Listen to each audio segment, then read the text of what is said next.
Welcome to the Ideas Board. This show is about exploring ideas, creative thinking and problem-solving mindsets, leadership and communication within small business.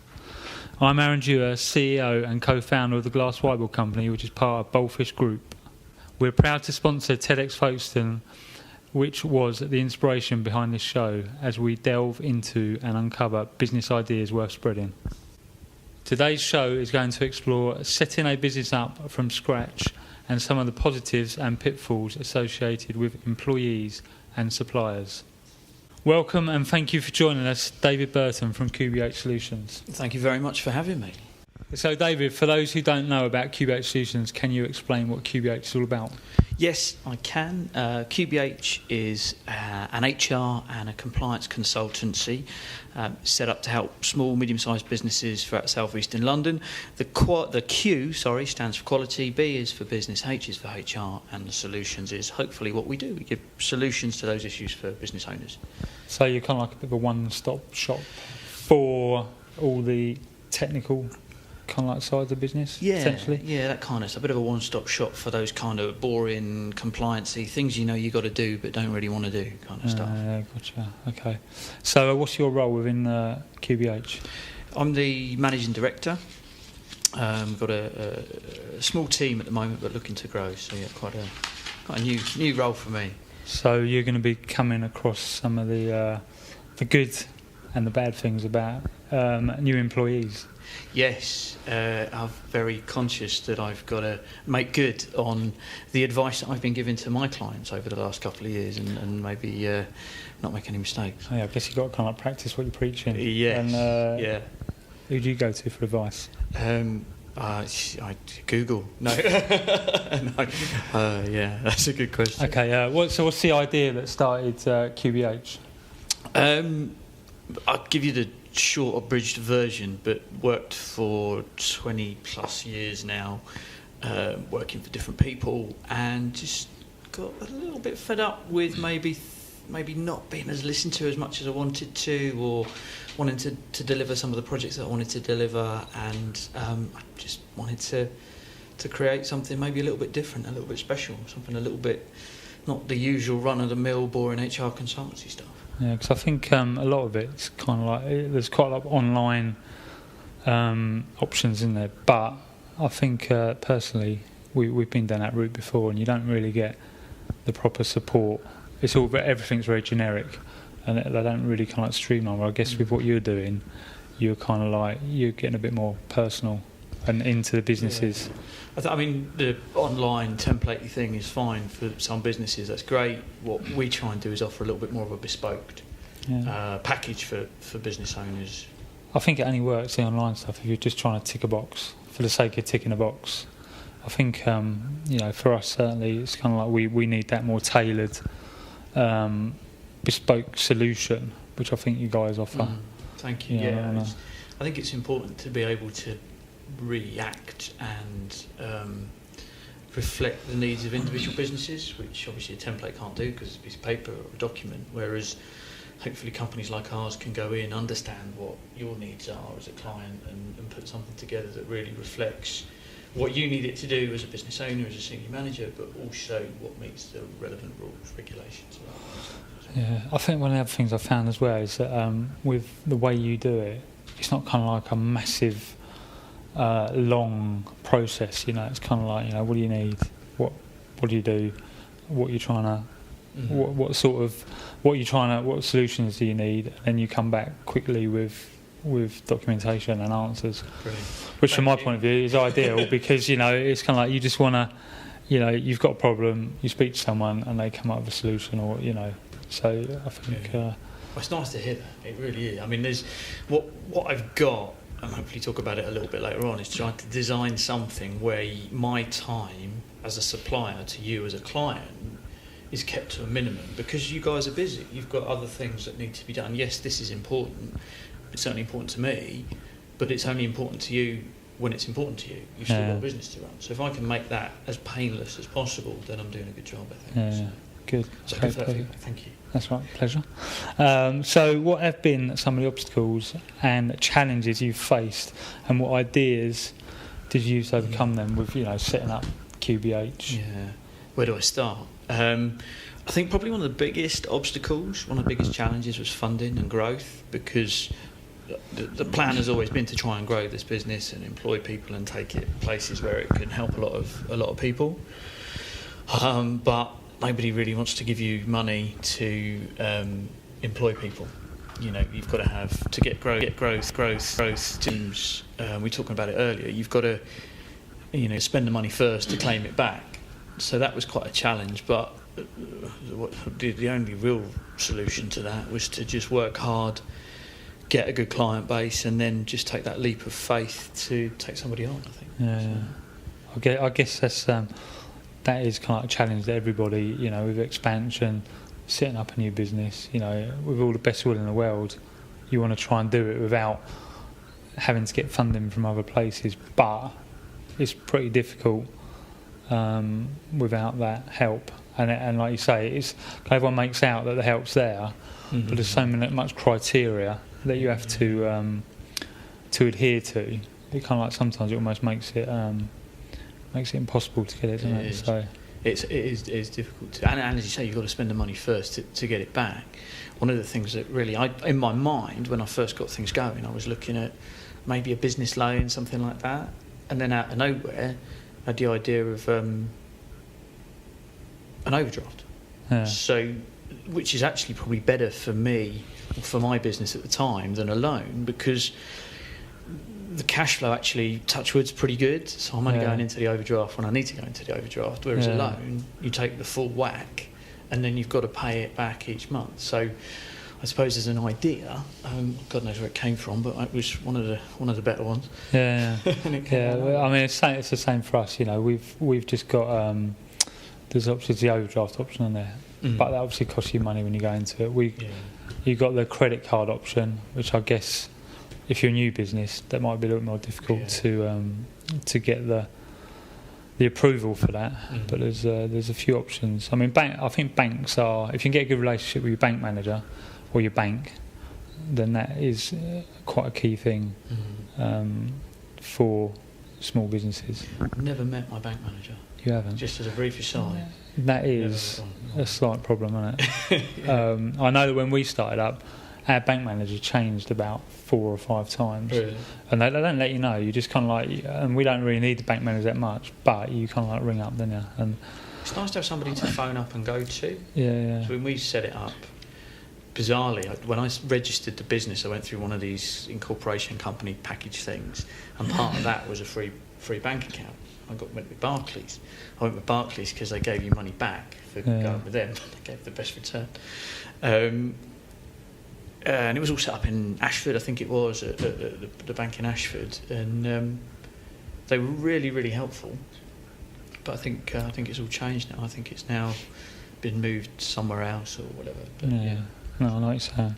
Okay, so what is an idea that was the most memorable or had the most significant impact on QBH so far? Gosh, probably the biggest, and the one that's had the biggest impact is taking Angie on.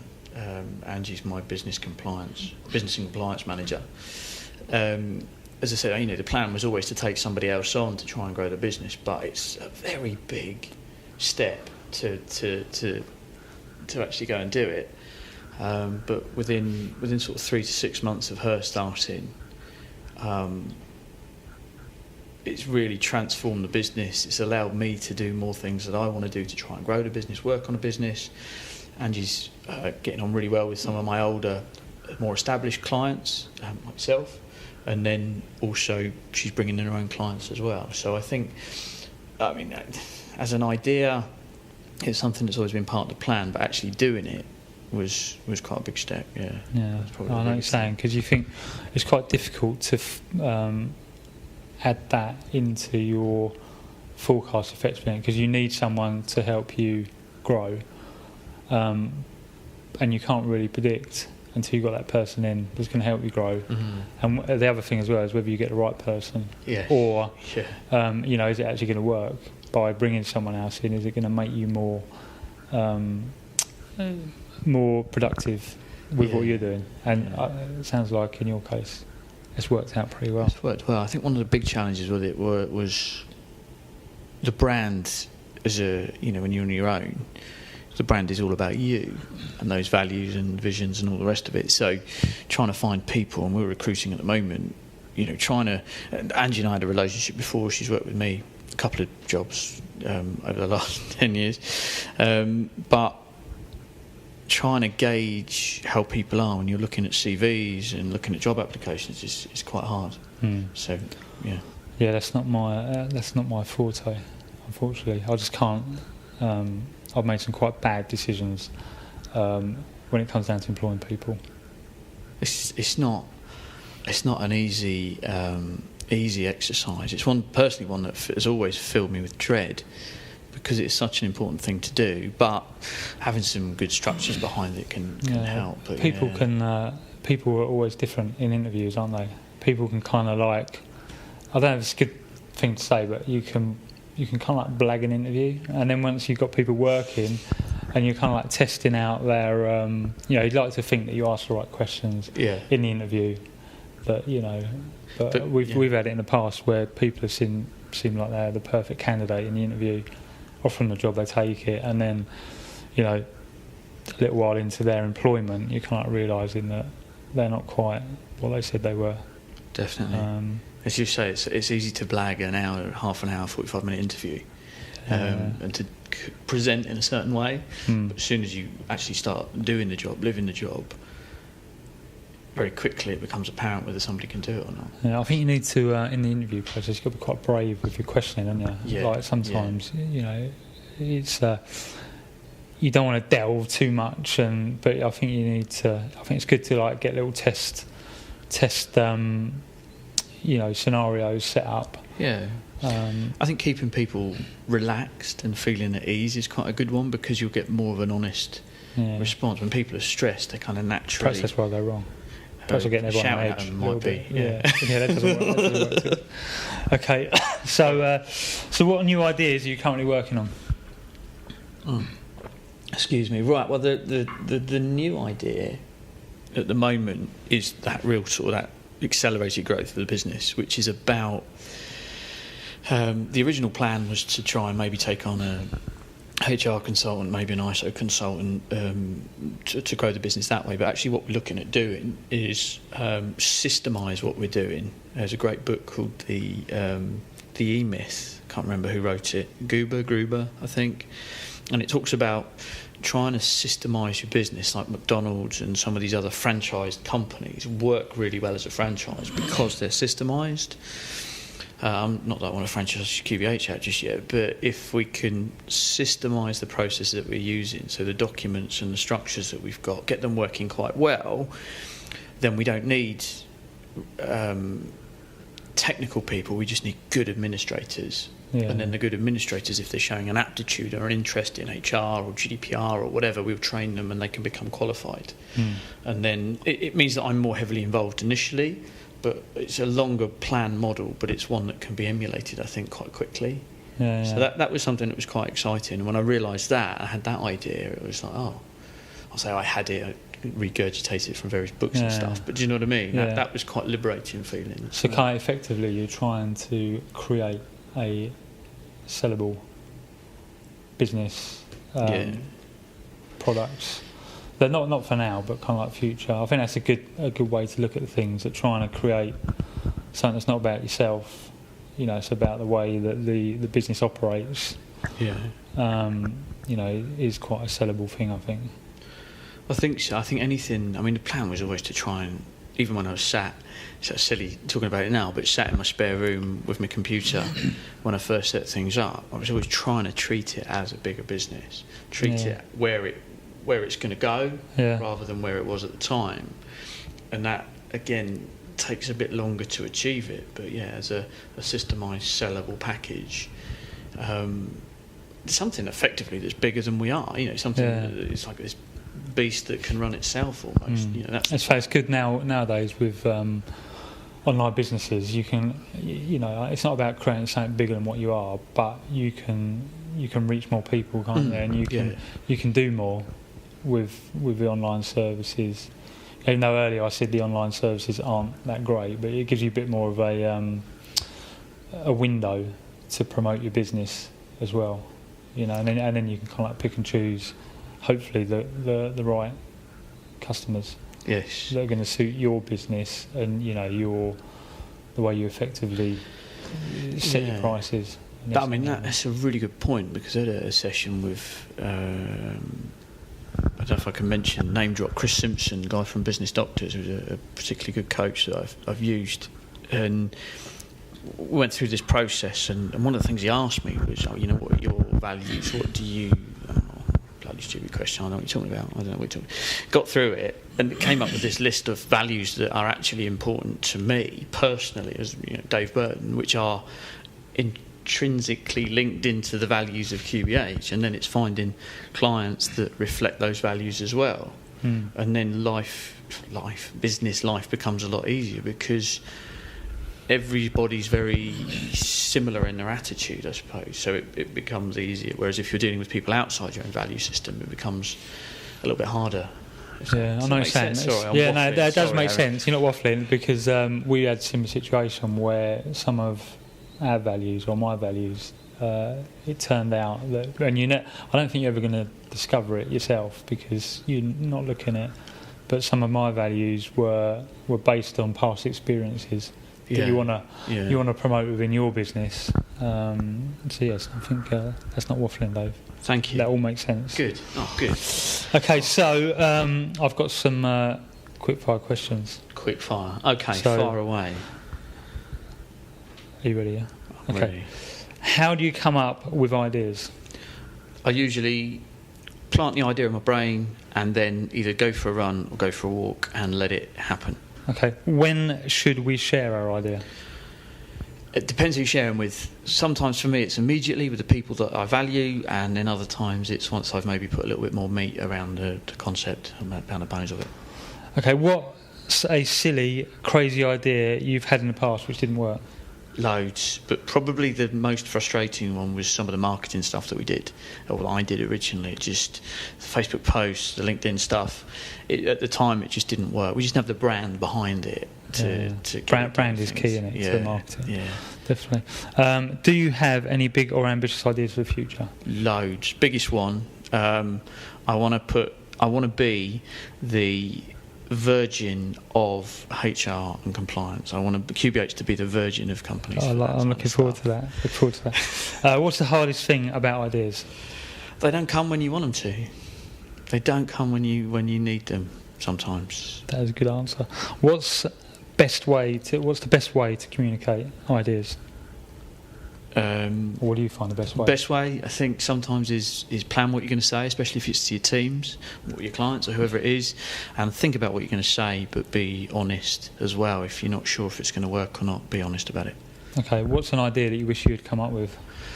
Loads and loads and loads, but probably the internet, or actually the one that I would make the most money from is mobile data. I wish I'd come up with that, because I'd just be so rich now. Okay, that's good. What's your favourite idea you've come up with?